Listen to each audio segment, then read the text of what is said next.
ಸಾವಿನಲ್ಲೂ ಸಾರ್ಥಕತೆಯನ್ನು ಮೆರೆದಿರುವಂತಹ ಹಿರಿಯ ನಟಿ ಅಣ್ಣವರ ಹಾದಿಯಲ್ಲೇ ಸರೋಜಾ ದೇವಿ ನೇತ್ರದಾನ. ಬನ್ನಿ ವೀಕ್ಷಕರ, ಈ ಒಂದು ವಿಡಿಯೋನ ನೋಡ್ಕೊಂಬರೋಣ.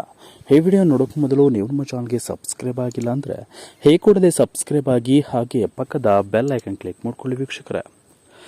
ಅಭಿನಯ ಸರಸ್ವತಿ ಎಂದೇ ಖ್ಯಾತಿ ಪಡೆದಿದ್ದ ಕನ್ನಡ ಚಿತ್ರರಂಗದ ಹಿರಿಯ ನಟಿ ಬಿ ಸರೋಜಾ ದೇವಿ ಅವರಿಂದು ವಿಧಿವಶವಾಗಿದ್ದು ಸಾವಿನಲ್ಲೂ ಸಾರ್ಥಕತೆ ಮೆರೆದಿದ್ದಾರೆ. ಮನುಷ್ಯನ ಪಂಚೇಂದ್ರಿಯಗಳಲ್ಲಿ ಕಣ್ಣು ಪ್ರಮುಖವಾದದ್ದು. ಕಣ್ಣು ದಾನ ಮಾಡುವ ಮೂಲಕ ಬೇರೊಬ್ಬರಿಗೆ ದೃಷ್ಟಿ ನೀಡಿ ಬಾಳು ಬೆಳಕಬೇಕು ಎನ್ನುವಂತೆ ಸರೋಜಾ ದೇವಿ ಅವರು ನೇತ್ರದಾನ ಮಾಡಿದ್ದಾರೆ. ಬೆಂಗಳೂರಿನ ನಾರಾಯಣ ನೇತ್ರಾಲಯಕ್ಕೆ ನೇತ್ರದಾನ ಮಾಡಿದ್ರು. ಅದರಂತೆ ಇಂದು ಸರೋಜಾ ದೇವಿ ಅವರ ಕಣ್ಣುಗಳನ್ನು ಪಡೆಯಲಾಗ್ತಾ ಇದೆ. ವೈದ್ಯರ ತಂಡ ಮಲ್ಲೇಶ್ವರಂನಲ್ಲಿರುವ ಮನೆಗೆ ಆಗಮಿಸಿದ್ದು ನೇತ್ರದಾನ ಪ್ರಕ್ರಿಯೆಯನ್ನು ಪೂರ್ಣಗೊಳಿಸಲಾಗ್ತಾ ಇದೆ. ನೇತ್ರದಾನ ಪ್ರಕ್ರಿಯೆ ಪೂರ್ಣಗೊಳಿಸಿದ ಬಳಿಕ ಅಂತಿಮ ದರ್ಶನ ಮತ್ತೆ ನಡೆಯಲಿದೆ. ಹೌದು ಸ್ನೇಹಿತರೆ, ಕನ್ನಡದ ಹೊರನಟ ಡಾಕ್ಟರ್ ರಾಜ್ಕುಮಾರ್, ಪುನೀತ್ ರಾಜ್ಕುಮಾರ್ ಕೂಡ ನೇತ್ರದಾನ ಮಾಡಿದರು. ಪುನೀತ್ ರಾಜ್ಕುಮಾರ್ ಅವರ ಅಕಾಲಿಕ ಮರಣದ ನಂತರ ಅವರ ಕಣ್ಣುಗಳನ್ನು ನಾರಾಯಣ ನೇತ್ರಾಲಯದಲ್ಲಿ ಇಬ್ಬರು ಅಂಧರಿಗೆ ಅಳವಡಿಸಲಾಗಿದೆ. ಆ ಮೂಲಕ ಇಬ್ಬರ ಬಾಳಿಗೆ ಪುನೀತ್ ರಾಜ್ಕುಮಾರ್ ಬೆಳಕಾಗಿದ್ದಾರೆ.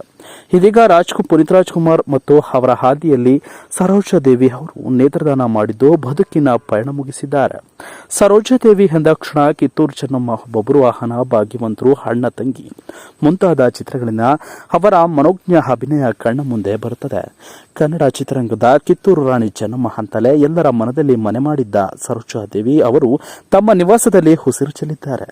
ಹಿರಿಯ ನಟಿಯ ನಿಧನಕ್ಕೆ ಸಿನಿಗಣ್ಯರು, ರಾಜಕೀಯ ನಾಯಕರು ಕಂಬನಿ ಮಿಡಿದಿದ್ದಾರೆ. ಸ್ನೇಹಿತರೆ, ಇದೀಗ ಸಾವಿನಲ್ಲೂ ಕೂಡ ಸಾರ್ಥಕತೆಯನ್ನು ಮೆರೆದಿದ್ದು, ಇದೀಗ ಅಣ್ಣವರ ಹಾದಿಯಲ್ಲೇ ಇವತ್ತು ಬಿ ಸರೋಜಾ ದೇವಿ ನೇತ್ರದಾನ ಮಾಡಿರುವುದು ಅಭಿಮಾನಿಗಳಿಗೆ ಒಂದು ರೀತಿಯ ನೋವು ಕೂಡ ಇದೆ. ಹಾಗೆ ಇನ್ನೊಂದು, ಜೀವ ಕಣ್ಣಿನ ದಾನ ಮಾಡುವುದರಲ್ಲಿ ಅವರ ಮುಖವನ್ನು ಇನ್ನೊಮ್ಮೆ ನೋಡಬಹುದು ಅಂತ ಇದೀಗ ಅಭಿಮಾನಿಗಳು ಈಗ ಆನಂದದಿಂದ ಖುಷಿಯನ್ನು ವ್ಯಕ್ತಪಡಿಸ್ತಾ ಇದ್ದಾರೆ. ಸ್ನೇಹಿತರೆ, ಇದೀಗ ಬಿ ಸರೋಜಾ ದೇವಿ ಅವರು ಕನ್ನಡ ಫಿಲಂ ಇಂಡಸ್ಟ್ರಿಯಲ್ಲಿ ಬಹಳ ಹೆಸರನ್ನ ಮಾಡಿರುವಂತಹದ್ದು ಹಿರಿಯ ನಟಿ ಕೂಡ ಹೌದು. ಸೊ ಅವರು ಈಗ ನಮ್ಮ ಮುಂದೆ ಇಲ್ಲ. ಅವರ ಆತ್ಮಕ್ಕೆ ಶಾಂತಿ ಸಿಗಲಿ, ಆದಷ್ಟು ಬೇಗ ದೇವರಲ್ಲಿ ಪ್ರಾರ್ಥಿಸಿ. ನೀವು ಕೂಡ ಮತ್ತೊಮ್ಮೆ ಹುಟ್ಟಿ ಬನ್ನಿ ಸರೋಜಾ ದೇವಿ ಅಮ್ಮ ಅಂತ ಕಮೆಂಟ್ ಮೂಲಕ ತಿಳಿಸಿ ಅಂತ ಹೇಳ್ತಾ ವಿಡಿಯೋ ಮುಗಿಸ್ತಾ ಇದ್ದೀನಿ. Thank you.